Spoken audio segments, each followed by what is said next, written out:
of the Tory party. And with distinctive Nazi ties. Well, he's married into the Astor family, and that Astor family historically was sympathetic to the Nazi movement. And Prime Minister Ted Heath was being compromised. Well, he was covertly gay and doing the boys in the bum, as I'm told. That is what many of us believe, that Ted Heath was not the gentleman he was presented to the British public. He was, in fact, an extremely perverted man with links through to the Nazi movement. And he attended the 1936 Olympic Games. And again, I think I'm correct in saying he sat about 4 rows behind Hitler, which shows that there was some known connection between Ted Heath and the Nazi movement. In the Night of Long Knives, did not Hitler eliminate the huge homosexual population that was in the SS? Well, he did, and they were either eliminated at the time, or they were given pink badges and sent to the concentration camps.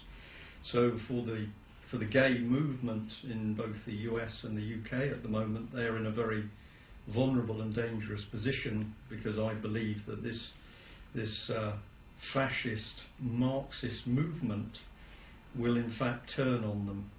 So the Nazization of this nation is really a continuation of the policies of Adolf Hitler, not through war, but rather through treaty.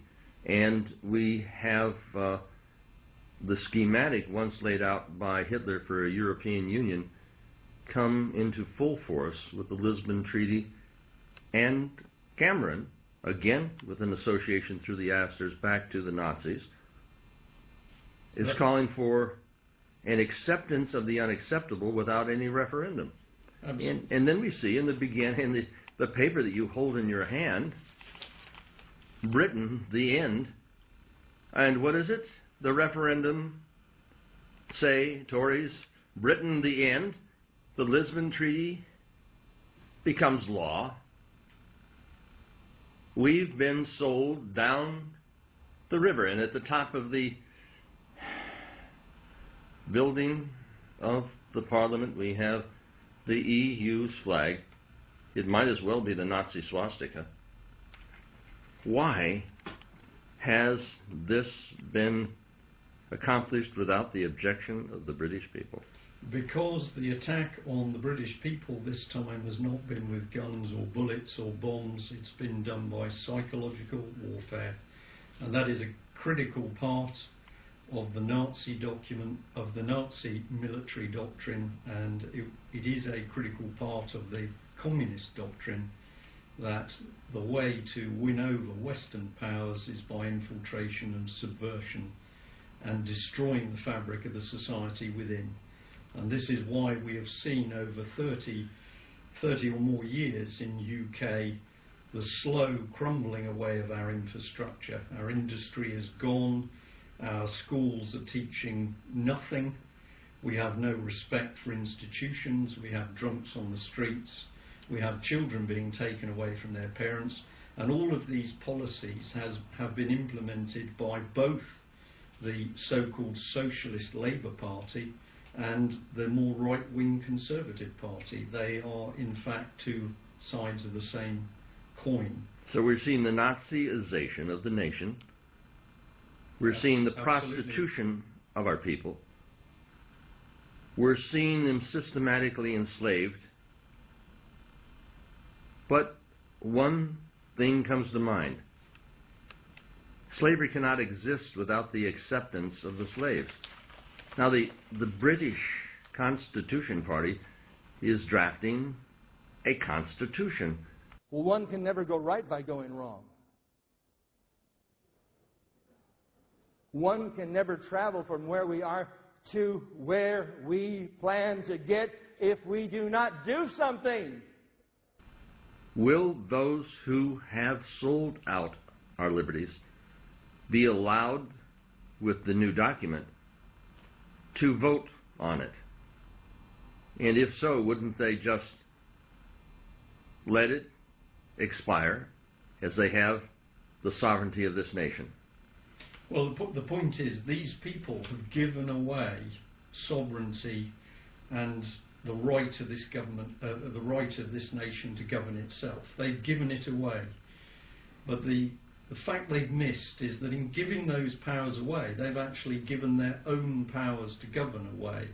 And that means that it is now perfectly acceptable, indeed it's right, that the British people take back the government of themselves, for themselves. So we simply need to build a new government system alongside this corrupt Liberal Democrat, Labour, Conservative con. Then your vote for the Constitution of Britain has to be set in motion apart and aside from the system that you have where they can manipulate the vote, massage it, where they can propagandize the people to accepting again the tyranny that you now face.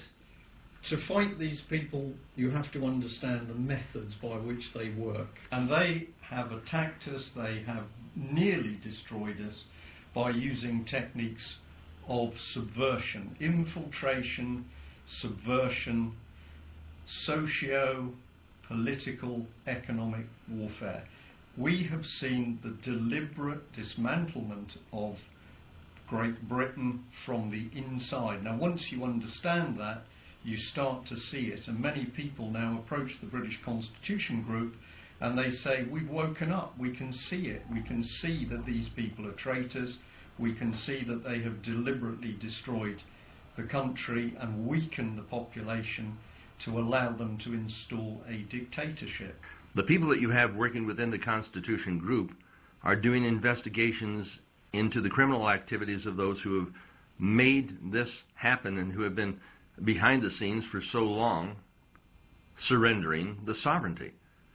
Yes. Will they then, or will you then, not call for their imprisonment for acts of high treason, as you did in this conference on the 31st of October in London? Yep. We are doing that, and we will continue to do that. We already have groups of people who have gone to police stations around the country with the documentary evidence of treason, and we are calling for our politicians to be brought to book, to be tried for crimes of high treason. If you like what Hitler did, you would certainly love what Blair and Bush was spelling, and you would certainly like what Obama and Brown are about to do. They want to kill you. See, this isn't a question mark. This is a reality.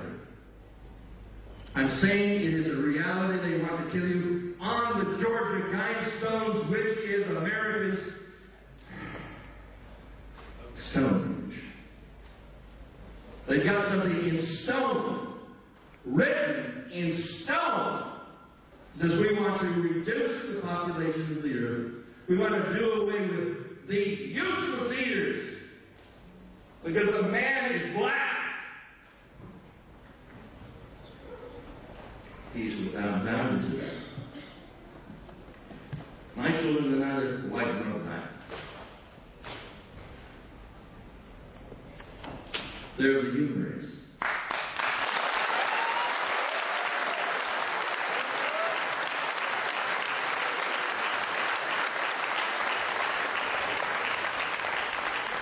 We know they're worried about this, because that is why Tony Blair in particular spent so much time in trying to remove the treason laws from our Constitution. Well, hasn't Brown been advocating Blair to be head of the Because they are just neo-Nazi EU? EU? Absolutely, because they are partners in crime. And it's quite obvious that when they first came into Parliament, they were a double act to deceive the public. Brown was never elected to the position of Prime Minister.